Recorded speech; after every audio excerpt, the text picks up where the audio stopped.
আমার লড়াই হিন্দুদের বিরুদ্ধে নয়, আমার লড়াই আদিবাসী সাঁওতাল বাগদি দলিত মুচি কারো বিরুদ্ধে, কোনো ধর্মের বিরুদ্ধে নয়।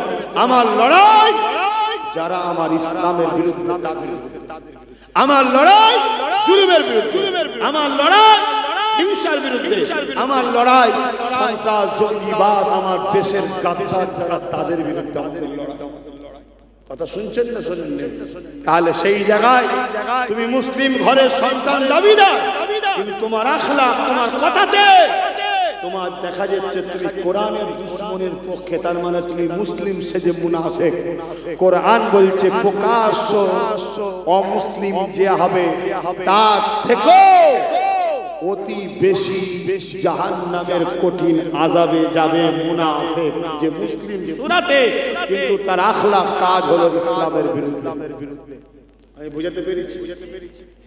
এই জায়গায় দাঁড়িয়ে থেকে আমি আমার জাতিকে কেন এই কথাগুলো বললাম, এর পিছনে হাদিস দুটো বলবো, দুটো হাদিস বলবো। প্রথম নম্বর হাদিস মুসলিম শরীফের। আল্লাহ নবী বললেন তোমার ঈমান আছে না নাই বুঝবে কি করে?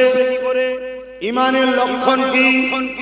আল্লাহ নবী বলছেন কোন মুসলমানের মধ্যে তিনটে লক্ষণের মধ্যে একটা লক্ষণ যদি পাওয়া যায় তার মানে ওই মুসলমানের মধ্যে ঈমান আছে।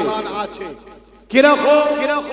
আল্লাহ নবী বলছেন যুবকরা মধ্যে শোনো, প্যান্ট শার্ট পরা, দাড়ি চাচা, গান শুনেছো, মেলায় গেছো, ফাংশনে গেছো, এখনো কেউ তোমাকে কাফের বেঈমান বলতে পারবে না। গুনাহগার শুনছো?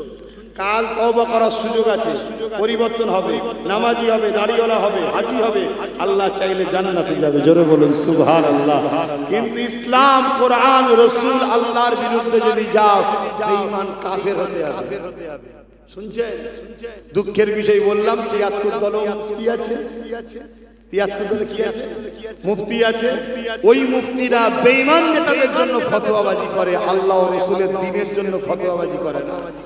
এই বেঈমান নেতারা কখনো যখন কেউ বলে মসজিদে জুম্মার দিন হিংসামূলক, উগ্র, সাম্প্রদায়িক, উস্কানিমূলক বক্তব্য যেন না দেওয়া হয়, মসজিদের উপরে এত বড় দাগ লাগানো হচ্ছে, এই বেঈমান মুফতি মাওলানার মুখে কথা পাওয়া যায় না যে আপনি এটা ভুল বলছেন। কিন্তু যখন ওর বিরুদ্ধে আমি বলবো তখন মুফতি মাওলানা বেঈমান গুনাহ আমার বিরোধী। শুনছেন? সেদিন হতভাগা আকবর দ্বীনে ইলাহি লিখেছিল, তার পক্ষে অনেক আলেম ওলামা মুফতি ছিল, মুজাদ্দিদ আল-কুসানি আলহামদুলিল্লাহ তার গুটি কতক শিষ্য অনুসারীদের নিয়ে আকবরের বিরুদ্ধে একাই লড়ে দিয়ে গেছে। জোরে বলুন সুবহানাল্লাহ। তো ভাইরা আমার, রাসূল বললেন ঈমান আছে না নাই? কোন মুসলমানের মধ্যে তিনটে লক্ষণের মধ্যে একটা লক্ষণ যদি পাওয়া যায় তার মধ্যে ঈমান আছে। কি? আল্লাহ নবী বললেন অন্যায় দেখলে কোন মুসলমান যদি হাত দিয়ে রোখে জানবে তার ঈমান হলো এ ক্যাটাগরির ঈমান। যদি হাত দিয়ে রুখার লক্ষণ না থাকে তাহলে দ্বিতীয় লক্ষণ যেন মুখ দিয়ে প্রতিবাদ করে অন্যায়ের, তার মধ্যে ঈমান আছে দ্বিতীয় স্তরের ঈমান। যদি মুখ দিয়ে প্রতিবাদ করতে না পারে রাসূল বললেন অন্তর থেকে কমসে কম ঘৃণা করে যেন দূরে সরে যায়, তার মধ্যে ঈমান আছে। কিন্তু রাসূল বললেন এটা খুবই দুর্বল কিন্তু ঈমান আছে। কিন্তু কোন মুসলমান অন্যায় দেখলো, হাত দিয়ে রুখলো না, প্রতিবাদ করলো না, অন্তর থেকে ঘৃণলো না, ঘৃণা করলো না, আর তাকে শক্তিশালী করার জন্য তাকে ভোট দিচ্ছে, সাথ দিচ্ছে, সহযোগিতা করছে, বাহবা করছে, রাসূলের হাদিস অনুযায়ী তার মধ্যে ঈমান। জোরে বলুন। তাহলে আমার জাতিকে বাঁচানোর জন্য ওয়াজ করা দরকার আছে। এক নম্বর হাদিস বলবো। দ্বিতীয় হাদিস পাবেন কোথায়? মুসলিম, এটা বললাম মুসলিম শরীফ। এই হাদিসটা পাবেন কোথায়? মিশকাত শরীফ। মিশকাত শরীফের মধ্যে আল্লাহ রাসূল বলছে কোন মুসলমান যদি জালিম অত্যাচারীকে, জালিম অত্যাচারী জানার পর তাকে শক্তিশালী করার জন্য তার সাথ দেয়, ওই মুসলমানটা ইসলাম থেকে বেরিয়ে যাবে। বিজেপি অত্যাচারী জালিম না জালিম নয় জানার পরও কোন মুসলমান যদি তাকে শক্তিশালী করার জন্য ভোট দেওয়া হয়, কি জন্য? হারাবার জন্য শক্তিশালী করে। ভোট দেয় ওই মুসলমান ইসলাম থেকে। টিএমসি সরকার জালিম না জালিম নয়? জালিম নয়, কোরআনের বিরুদ্ধে বলবে জালিম নয়। এরপরও যদি কোন মুসলমান তাকে শক্তিশালী করার জন্য সাথ দেয়, নবীর হাদিসে ইসলাম থেকে বেরিয়ে যাবে। যে ইসলাম থেকে বেরিয়ে যায় তার নামাজ, তার রোজা, তার দাড়ি, তার টুপি কোনো কাজে। এদের মাথা খারাপ। আব্বাস সিদ্দিকীকে কি করে রুকা যায়? আমার রুকার রাস্তা ছিল তো, তুমি তো বলেছিলাম। সমাজ ধরে প্রতিবাদ করছি, মমতাকে বলেছি তুমি ক্ষমা চেয়ে নাও, যে কোরআন শেষ হয়ে বল আমার ভুল হয়েছে। তাহলে আজকে আমি বলতাম না। তুমি বলো যে দিল্লি চলে যাও, বলা ভুল হয়েছে, তাহলে আজকে আমি জোরে বলো প্রতিবাদ করতাম। তুমি মনে করেছো আমার দলে কিছু মুনাফিক বক্তা বলি সাহেব আছে, আমি যা খুশি করব। শোনো, আর জিতের ফাইসাল্লাহ আল্লাহর হাতে, কিন্তু আমি তোমার সৃষ্টিকে জাহান্নামে যেতে পারবো না। আপনি কি বলছেন? আপনি কি বলছেন? এখন মাথায় ঢুকছে না তো যে আমরা গুটি কতক লোক কি করব? আমি একটা কথা বলি, ইব্রাহিম আলাইহিস সালামকে যখন আগুনে ফেলেছিল নমরুদ, দুটো আল্লাহর সৃষ্টি। ওটা একটা হলো গিরগিটি। তোদের অর্জুন সিংকে চিল দেখলে মনে হবে এটা গিরগিটি। অর্জুন সিং কখন কোন দলে থাকে কোনো ঠিক মানে গিরগিটির মতো রং পাল্টায়, কখনো গেরুয়ায়, কখনো জোড়া ফুলে, কখনো পদ্ম ফুলে, কখনো জোড়া ফুলে, কখনো পদ্ম ফুলে। এই অর্জুন সিংকে চিনিস? অনেক শয়তান। চেনেন না? চেনেন? হ্যাঁ। তো সেই জায়গায় ওই যে লাফালাফি করছে, গিরগিটি সে ফু দিচ্ছিল আগুনে যাতে ইব্রাহিম নবীর আগুন ধরে। আচ্ছা, গিরগিটির ফুঁয়েতে কি আগুন বাড়বে? আর আজনাই বলে একটা সৃষ্টি, সে চোঁচে করে পানি নিয়ে আগুনে দিচ্ছে। আজনাই 2-4 ফোঁটা পানিতে কি আগুন বন্ধ হবে? কিন্তু আজনাই প্রমাণ দিল আমি ইব্রাহিম নবীর সাথে, আর গিরগিটি প্রমাণ দিল আমি ইব্রাহিম নবীর বিরুদ্ধে। আল্লাহ তাই হুকুম করে দিল আজনাইকে মারা জায়েজ, আর ইব্রাহিমের পক্ষে গিরগিটি প্রমাণ দিল আমি ইব্রাহিমের বিরুদ্ধে। আল্লাহ বললেন গিরগিটিকে মারা জায়েজ, আর আজনাই প্রমাণ দিলাম ইব্রাহিম নবীর পক্ষে। আল্লাহ বললেন একে মারা না জায়েজ, মারা যাবে না। আজ আমি যখন ভোট দিতে ঢুকবো, সুইচটা টিপার সময় আমার হৃদয়টা বলবে, আর আল্লাহ দেখছে যে আল্লাহ এই সরকার থেকে এতদিন ভোট দিয়েছিলাম, আজকে দিচ্ছিনি কেন? এ বলেছিল কোরআন শেষ হয়ে যাবে, এ বলেছিল ওয়াকাফের আন্দোলন দিল্লি গিয়ে করো, এ বলেছিল মুহাম্মদ সাল্লাল্লাহু আলাইহি ওয়াসাল্লামের বিরুদ্ধে যখন সেই জালিম মহিলা বলেছিল জপুর শর্মার বিরুদ্ধে আন্দোলন করছিলাম, এ বলেছিল ট্রেন ধরে দিল্লি চলে যাও। তাই তোমার হাবিবের ও কোরআনের দুশমন বলে একে ভোটটা দিলাম না। তোমার ভোটে কি হবে তোমার জানার দরকার নেই, তুমি ইমানদার প্রমাণটা দিলে। আল্লাহ যদি গিরগিটিকে মারা জায়েজ করে, আর ইব্রাহিমের পক্ষে থাকাতে কোনো উপকার না হওয়ার পরও আল্লাহ যদি আজনাইকে মারা নাজায়েজ করে দেয়, আমরাও তো আশা রাখতে পারি আল্লাহ এর বিনিময়ে পরকালে আমাদেরকে মাফ করে দিতে পারে। যে আমি এজন্য ওকে দিইনি, এতদিন দিয়েছিলাম, আজ দিলাম না। উদ্দেশ্য কি? আল্লাহ রাসূল। শুনছেন তো নাকি? আর না মাথার মধ্যে ঢুকছে রাজনীতি আলাদা, ধর্মনীতি আলাদা। আমার তোমার যদি ইসলামের অনুসারী যারা, তোমার আমার নিঃশ্বাস টানা ফালা সবকিছুর মধ্যেই আল্লাহর পরীক্ষা আছে। অন্য ধর্মের কথাই বলতে চাই, তোমার আমার নিঃশ্বাস টানা ফেলা সবকিছুর মধ্যেই আল্লাহর পরীক্ষা। আর না হয় যখন এজিদ রাজ পাওয়ার দখল করে হোসাইন পাকের বায়াতটা নিতে ছিল, তো হোসাইন পাক বায়াত হলেন না কেন? ও তো রাজনীতির বিষয় না। ও অত্যাচারী, জালিম, বদমাইশ, ইসলামের দুশমন শাসক, ওর হাতে এজিদ হাত দেবে না। সেদিন ছিল হাতের উপরে হাত রাখা, আর এখন হয়েছে সুইচ টিপা। কথা মাথায় থাকবে তো নাকি? আপনার 1000-2000 বিক্রি হয়ে যাবে। আচ্ছা, যদি হন আমার কি লস আছে?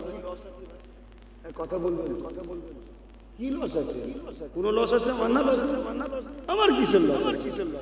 আমার ডিউটি ছিল আপনাদের জানিয়ে দেওয়া, জানিয়ে দিলাম, বাকি আপনার ইচ্ছা।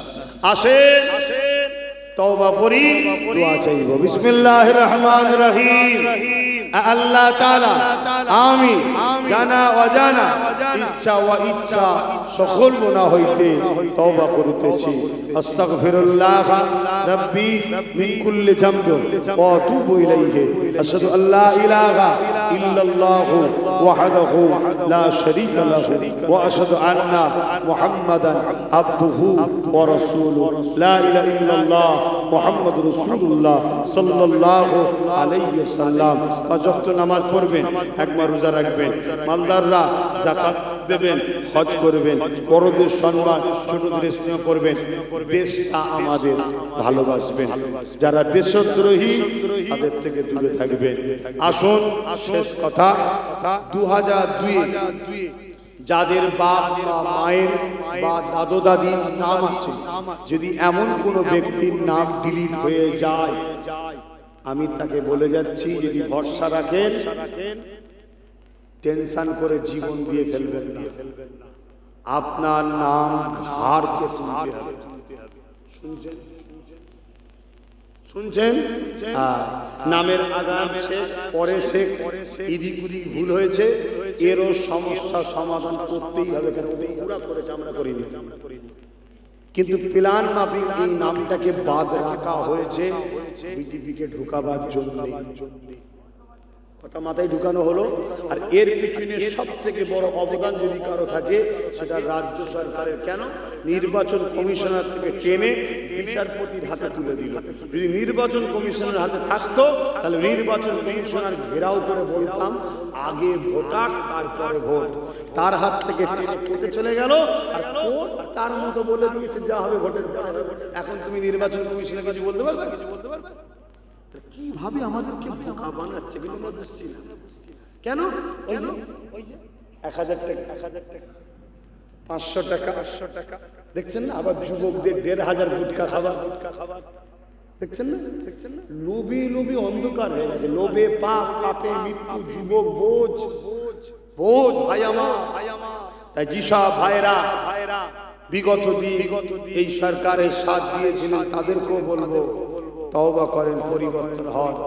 আল্লাহ দ্বীনের স্বার্থে, ঐক্যের স্বার্থে, বাচ্চাদের ভবিষ্যতের স্বার্থে ঐক্যবদ্ধ হন।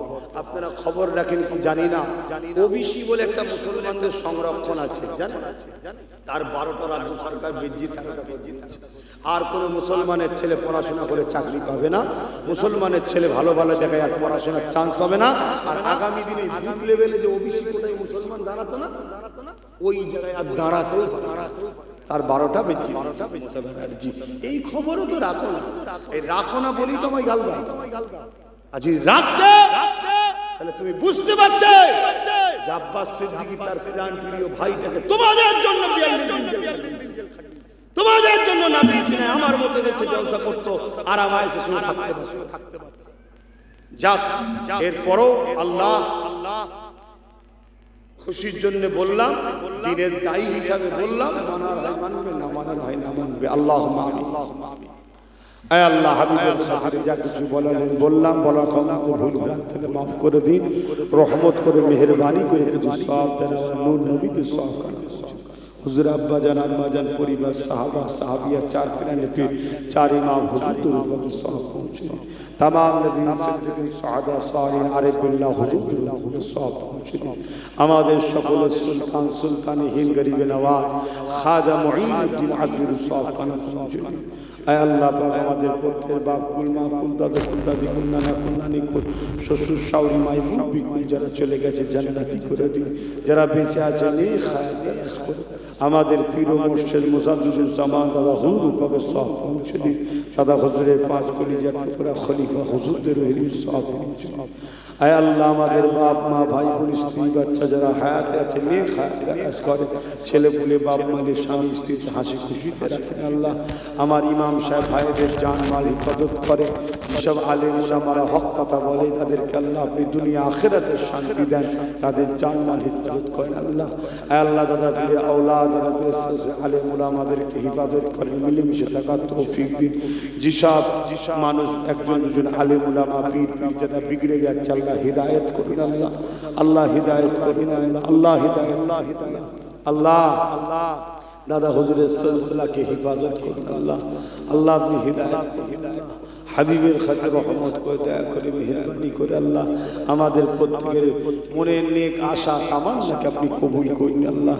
তামাম বিশ্বের মুমিন মুসলমানদের জানমাল হেফাজত করুন আল্লাহ। হিন্দুস্তানের মুমিন মুসলমানদের জানমাল হেফাজত করুন আল্লাহ।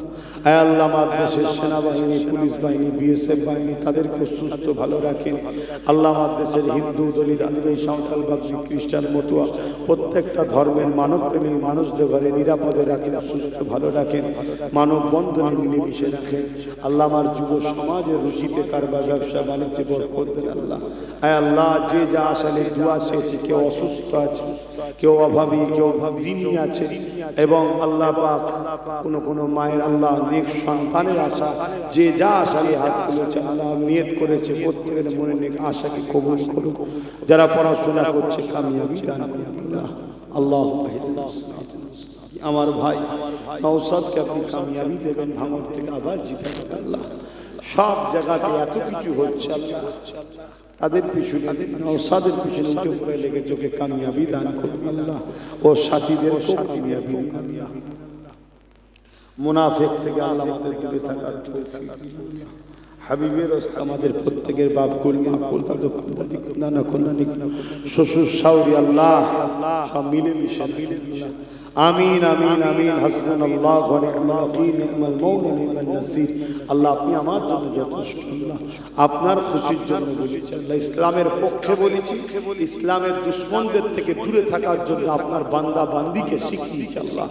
আল্লাহ আল্লাহ আপনি আমার কওমকে জাগান আল্লাহ, আপনি আমাদেরকে রাজ পাওয়ার দান করেন আল্লাহ। যারা আমাদেরকে মিটাতে চায় আপনি তাদেরকে মিটিয়ে দেন আল্লাহ।